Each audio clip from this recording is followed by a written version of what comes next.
तो रिलायंस का जैकपॉट क्या 10,000 बाजार को भी लेके आ जाएगा, ये इस कार्यक्रम की थीम है। शुक्रिया इस कार्यक्रम में जुड़ने के लिए। मैं हूं डिम्पी कालरा। तो 10,000 पार होगा नहीं होगा, अब पूरा दारोमदार आज का ट्रेड देखने के बाद ये हो गया है कि वो रिलायंस पे ही टिक गया है।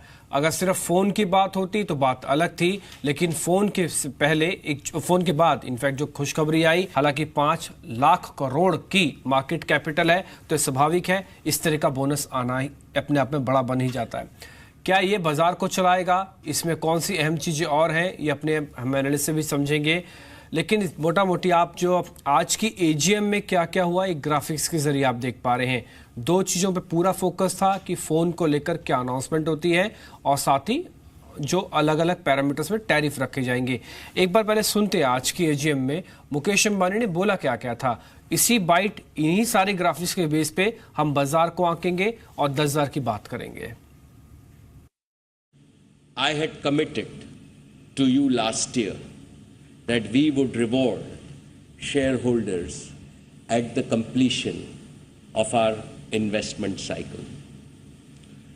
This is our 40th year, and all of you have heard Dhirubhai's voice in this auditorium after 15 years. Your board has decided to recommend a bonus issue of 1:1 share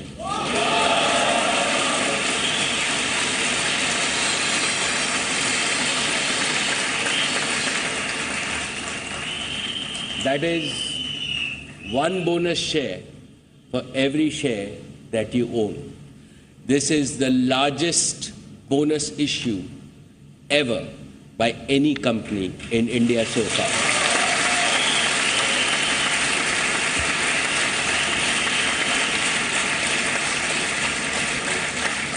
The increase in net profit in the last 40 years is 10,000 times.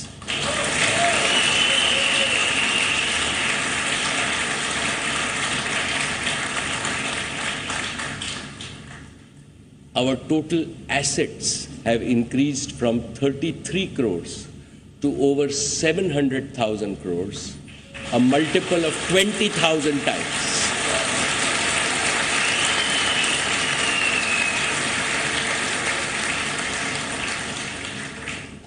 And above all, my dear shareholders, market capitalization has multiplied from 10 crores in 1977 to over 5 lakh crores.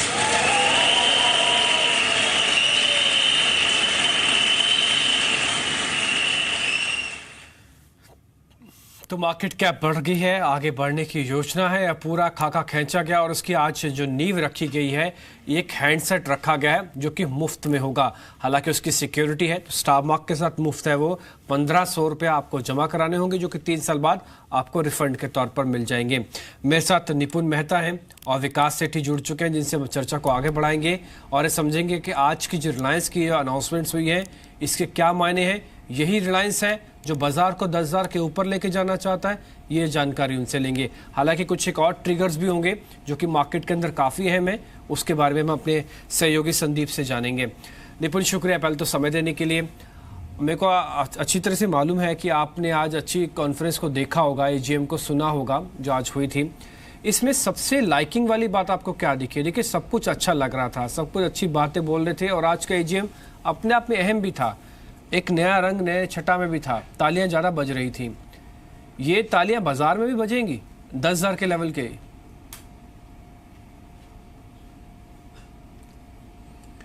Well, overall एक feel good factor company के लिए बने इस तरह की AGM थी।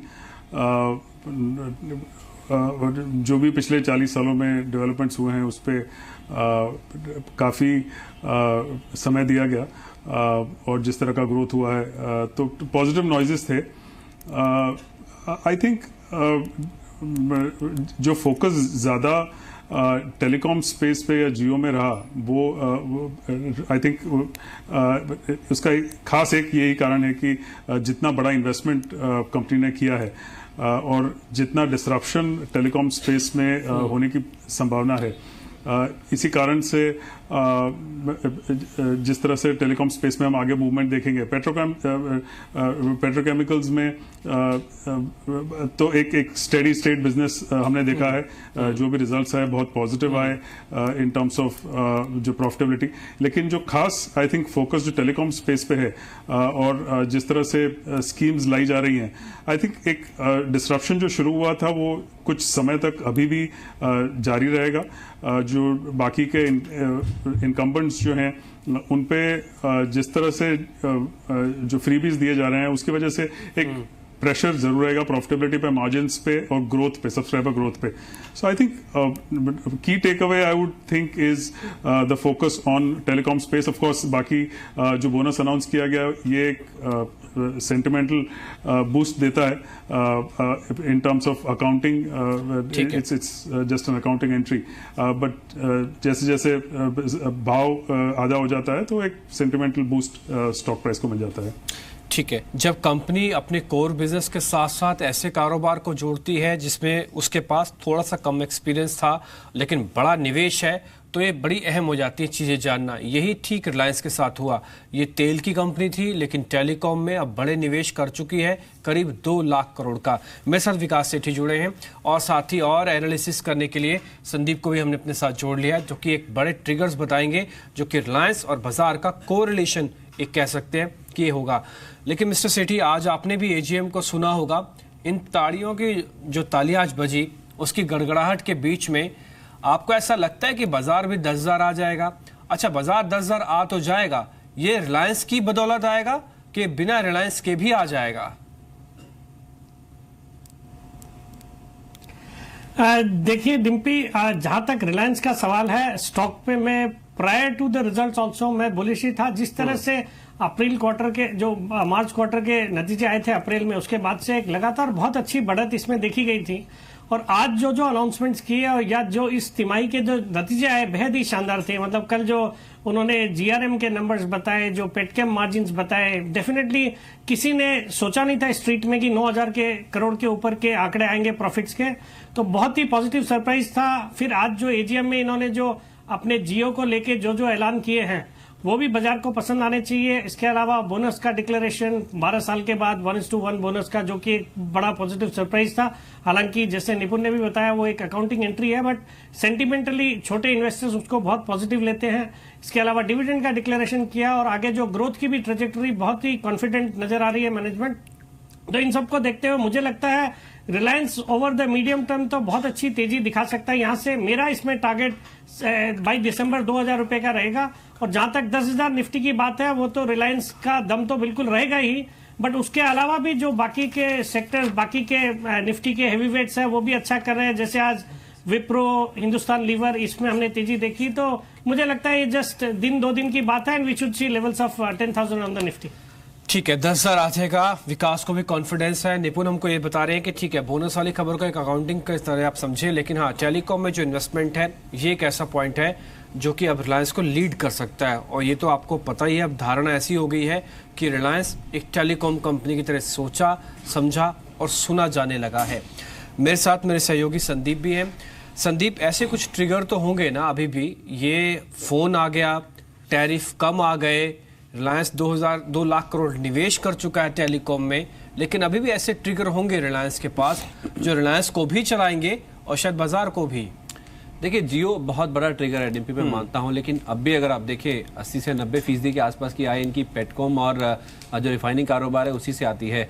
तो वो 2 मेन कारोबार हैं जो कि आगे भी ग्रोथ में बड़ा फोकस रखेंगे और बड़ा योगदान होगा। तो सबसे पहले रिफाइनिंग, जहां पे कल हमने $11.9 के जीआरएम देखे थे, उसमें और भी इजाफा हो सकता है। और ये मैं इसलिए कह रहा हूँ डिम्पी कि जो पेटकोक गैसिफिकेशन प्लांट है ये इनका शुरू होने वाला है। उससे ज्यादा एनालिसिस मान के चल रहे हैं कि जो मौजूदा लेवल जो कि आपने कल देखे थे जीआरएम्स के, वहां से भी अगर आप देखें तो $1 से $1.5 के आसपास का इजाफा मार्जिन में और देखने को मिल सकता है। दूसरी बात, जो पेटकेम सेगमेंट है जहां पे कल मार्जिन 3% के आसपास बढ़े थे, पैराजाइलिन 4 प्रोजेक्ट इनका कमीशन होने जा रहा है, जिसकी वजह से इनके जो पेटकेम के वॉल्यूम्स है उसमें इजाफा देखने को मिलेगा। और कल हमने देखा था जो मार्जिन हैं उसमें काफी अच्छी बढ़त देखने को मिली थी।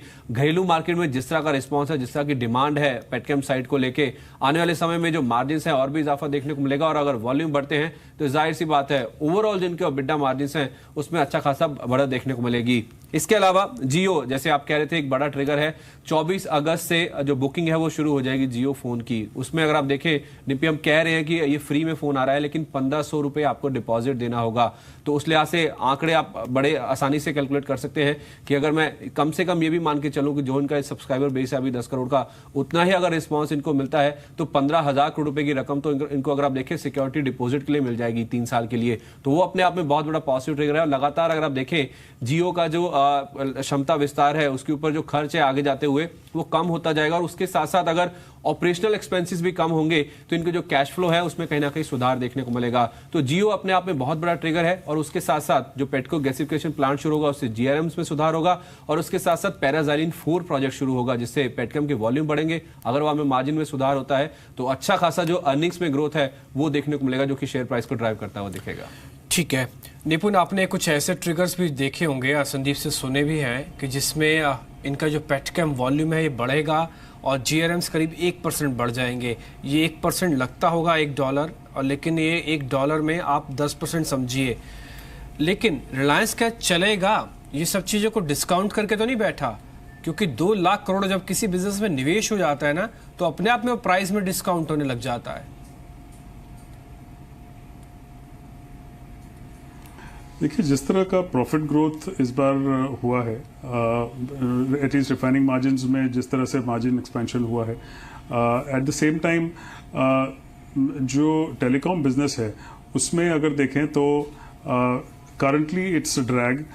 जो इंटरेस्ट कॉस्ट जो सिग्निफिकेंटली ज़्यादा आ रही है, जो ओवरऑल कैपिटल एक्सपेंडिचर है उसकी वजह से, वो एक over a period of time जैसे रेवेन्यूज आते जाएंगे, ये एक्सपेक्टेशन है कि ये इंटरेस्ट कॉस्ट कुछ ग्रेजुअली घटती जाएंगी जैसे जैसे इस तरह के डिपॉजिट्स लिए जाते हैं, या फिर पेड सब्सक्राइबर्स ग्रेजुअली आते जाएंगे।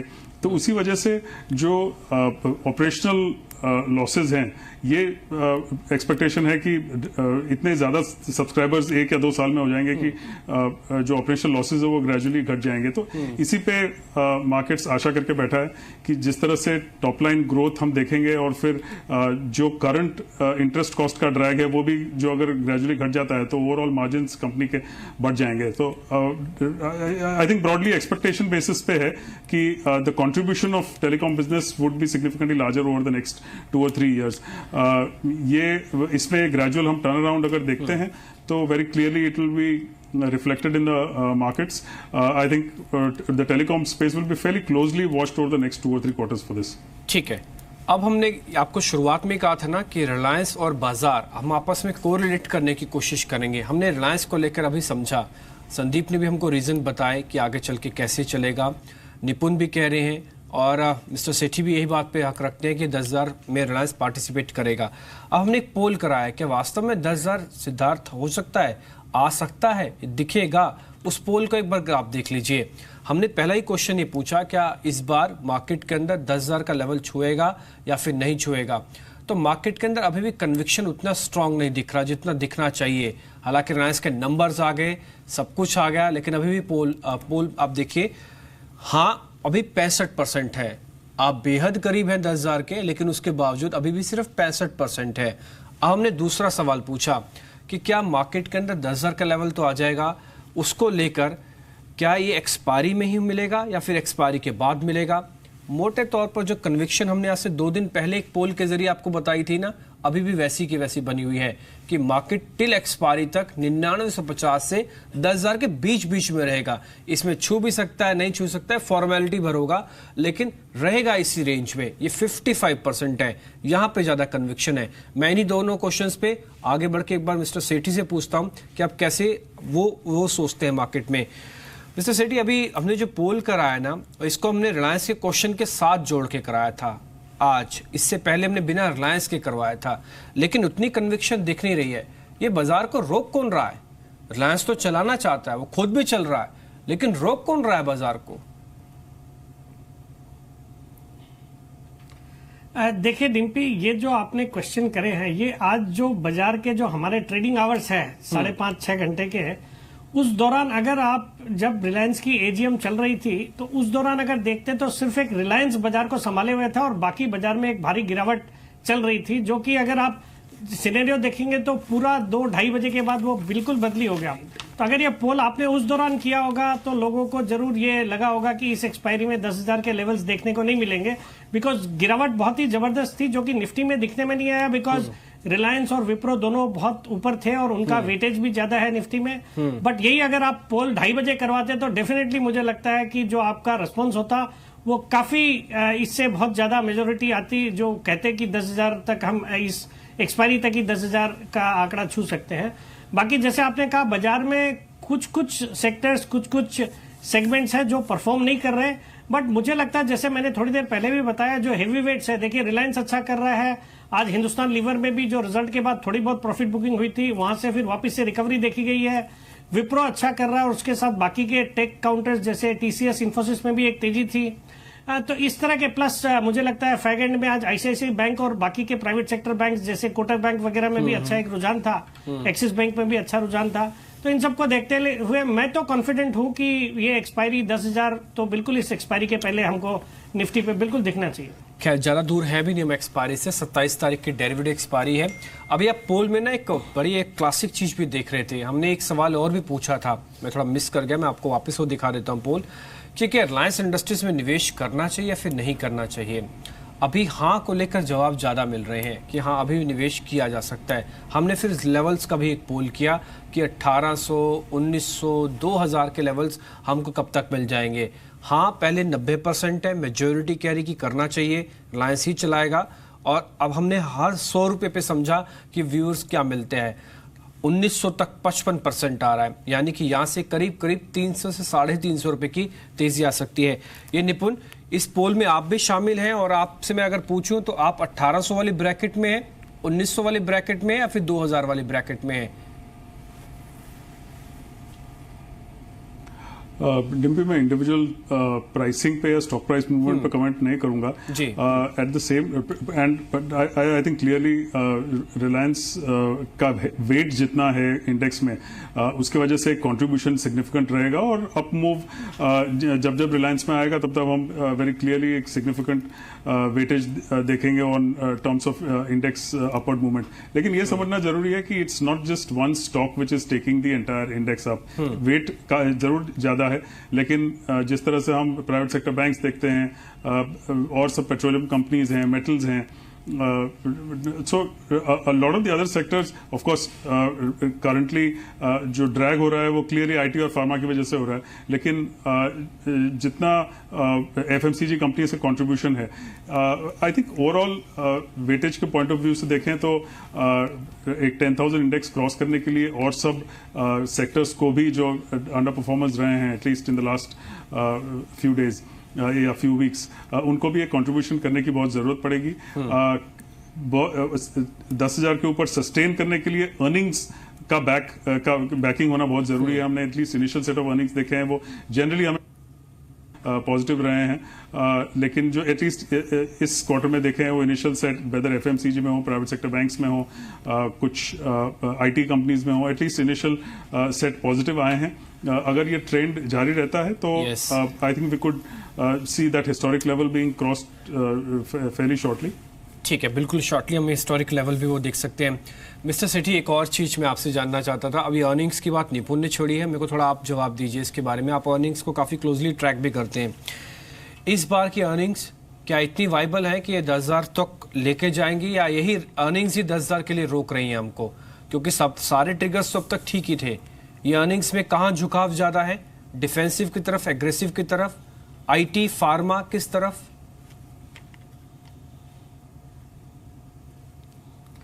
देखिए डिम्पी, जिस तरह से बाजार में तेजी हुई है, अर्निंग्स वैसे कमेंसुरेट नहीं है। लेकिन मुझे लगता है जो भी अभी सरकार ने भी जो भी कदम उठाए हैं, जैसे जीएसटी का इम्प्लीमेंट होना, फिर आपके अभी अब सीपीआई नंबर्स भी बहुत अच्छे आए हैं, तो उसको देखते हुए हो सकता है रेट कट्स भी आ जाए। फिर आपके डोमेस्टिक कंजम्पशन, रूरल इकोनॉमी, अच्छा मानसून होने से रूरल इकोनॉमी को भी फायदा होगा। तो इन सबको देखते हुए मुझे लगता है आने वाले 1 या 2 क्वार्टर के बाद अर्निंग्स भी साथ साथ बाजार का साथ देने लगेगी। बाजार हमेशा अच्छे रिजल्ट्स को या खराब रिजल्ट्स को 2-3 क्वार्टर पहले से ही डिस्काउंट करना शुरू कर देता है। तो आज के अर्निंग्स के लिहाज से तो वैल्यूएशंस बिल्कुल एक्सपेंसिव है, बट मुझे लगता है ये जो अर्निंग्स भी आने वाले 1-2 क्वार्टर के बाद इंप्रूवमेंट आना शुरू हो जाएगा और फिर ये बाजार वैल्यूएशन वाइज भी ठीक लग जाएंगे। तो मुझे लगता है 10,000 का लेवल तो हम छुएंगे ही, और उसके ऊपर एक माइनर करेक्शन, कभी भी कोई भी नेगेटिव न्यूज या इंटरनेशनल इवेंट होते हैं तो उसके ऊपर बिल्कुल हो सकता है, बट मुझे लगता है down the line we could maintain at levels above 10,000 on the Nifty. ठीक है, खैर 10,000 तक मार्केट आ सकता है। कुछ एक हमने बाजार के ट्रिगर्स भी समझे हैं जो आपके सामने अभी ग्राफिक्स के रूप में चल रहे हैं। हमने रिलायंस के ट्रिगर्स आपके सामने रखे थे कि रिलायंस क्यों चलेगा, अब मार्केट्स के ट्रिगर हैं, जिसके बारे में निपुण भी कह रहे थे कि हाँ एक स्टॉक की वेटेज तो है, लेकिन उसके बावजूद भी आप और सब चीज़ों को भी ध्यान में रख सकते हैं। अच्छा संदीप, एक चीज़ मैं आपसे और जानना चाहता हूँ, रिलायंस इंडस्ट्रीज जब आप ब्रोकर से बात कर रहे थे, ये 55% का डाटा आपने बताया कि 1900 तक आ सकता है, तो ब्रोकर्स की फील क्या था? वो किस चीज़ को ज़्यादा वेटेज दे रहे थे? इनके फ़ोन को, इनकी फ़ोन से जुड़ी स्ट्रेटजी को, या इनके पुराने तेल के जुड़े हुए कारोबार को? किसको ज़्यादा स्ट्रेटजी दे रहे थे, ध्यान दे रहे थे? देखिए, मैं कहूँगा ये रिलायंस के लिए हिस्टोरिकल मोमेंट है। मैं ये इसलिए कह रहा हूँ डिम्पी, आप ये जो अर्निंग्स की बात कर रहे थे उसमें कई क्वार्टर्स के बाद ये ऐसा हुआ है कि इनके जो दोनों मेन सेगमेंट्स हैं, पेटकेम और जो रिफाइनिंग कारोबार है, दोनों से अच्छा परफॉर्मेंस देखने को मिला है। हम हमेशा ये पीछे 2, 3 या 4 क्वार्टर्स की अगर आप बात करें तो हम ऐसा बात करते थे कि इस बार हो सकता है रिफाइनिंग खराब करेगा, पेटकेम उसको संभाल लेगा, या पेटकेम खराब करेगा उसको रिफाइनिंग संभाल लेगा, उसका उल्टा होता था। और ये क्वार्टर एक ऐसा क्वार्टर था जब हमने देखा रिलायंस के केस में कि दोनों जो बड़े सेगमेंट है जो कि करीब 80 से 90% कंट्रीब्यूट करते हैं इनकी रेवेन्यू में, वहां से दोनों फ्रंट पे अच्छे नंबर्स देखने को मिले हैं। और ना केवल नंबर्स अच्छे आए हैं डिम्पी, जो प्रॉस्पेक्ट्स हैं, जो आउटलुक है इन दोनों सेगमेंट्स का, वो और भी ब्राइट है, क्योंकि इनके जो कैपेसिटी एक्सपेंशंस हैं वो इस क्वार्टर में जिसमें हम बैठे हैं वो पूरे हो जाएंगे। इससे इनके जो पेटकेम के मार्जिन सुधार होंगे, उसके साथ साथ जीआरएम्स में $1 से $1.5 के आसपास का इजाफा होगा। आप खुद ही कह रहे थे $1 से $1.5 काफी छोटा लगता है, लेकिन जब उसके प्रॉफिट में परसेंटेज वाइज अगर आप देखिए जो जंप आएगा वो काफी सिग्निफिकेंट होगा। तो नंबर्स अच्छे थे और उसके साथ साथ आउटलुक इन दोनों सेगमेंट्स का काफी अच्छा, और अगर जियो से अच्छा परफॉर्मेंस आ जाता है या नंबर्स आने शुरू हो जाते हैं जो कि Q2 से हम देखना शुरू करेंगे, वो अपने आप में आइसिंग ऑन द केक। निपुण, ये सारी कन्वर्सेशन जो आपसे हमने सुन रही है, मिस्टर सेठी से सुन रही है, संदीप से हम कुछ कारण जान रहे हैं, सब कुछ ऐसा लग रहा है कि डोमेस्टिकली तो सब कुछ ठीक लग रहा है, लेकिन क्या कोई ऐसी दिक्कत जो आपको ग्लोबल में लगती हो? क्योंकि हम कई एक्सपर्ट से जब बातचीत करते हैं ना तो कह रहे हैं कि हो सकता है भारतीय बाजार अपने कारणों से ना टूटे, विदेश में ऐसी कोई घटना घट जाए जिसकी वजह से बाजार पे झटका लगेगा, क्योंकि हम कपल तो हैं उनके साथ, हम डी कपल नहीं है।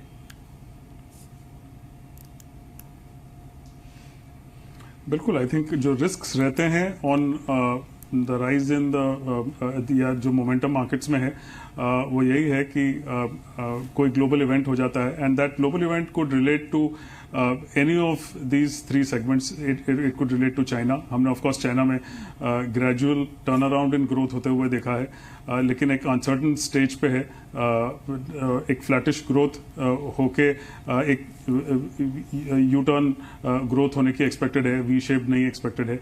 तो एक एनी अनाउंसमेंट और any adverse movement in China, any interest rate movement that could happen in Europe, क्योंकि यूरोप में जिस तरह से रेट्स, नेगेटिव रेट्स हमने देखे हैं कई देशों में, और जिस तरह से रेट्स मेंटेन्ड हैं एट लोअर लेवल्स, ग्रेजुअली आशा है कि वहाँ पे सभी देशों में जनरली देखें तो ग्रेजुअली गवर्नमेंट ज़्यादा स्पेंडिंग करने की कोशिश कर रही है और ग्रेजुअल रेट्स बढ़ाने की कोशिश कर रही है। तो इसमें एक जो अगर बदलाव आता है तो that could turn the fortunes of some of these the global banks.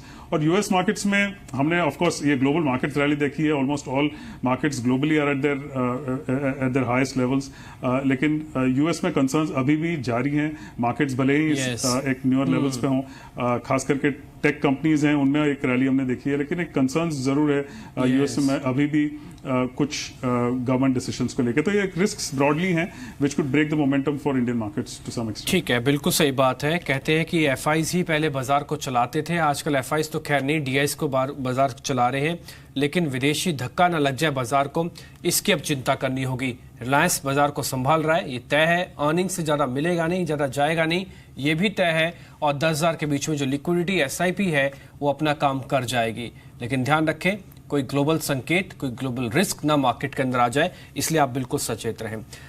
शुक्रिया मिस्टर सेठी आपका कार्यक्रम में जुड़ने के लिए। शुक्रिया निपुण आपका भी आज समय देने के लिए और इस खास कार्यक्रम में हिस्सा बनने के लिए। संदीप आपका भी शुक्रिया ये पूरा डाटा और इसका एनालिसिस करने के लिए।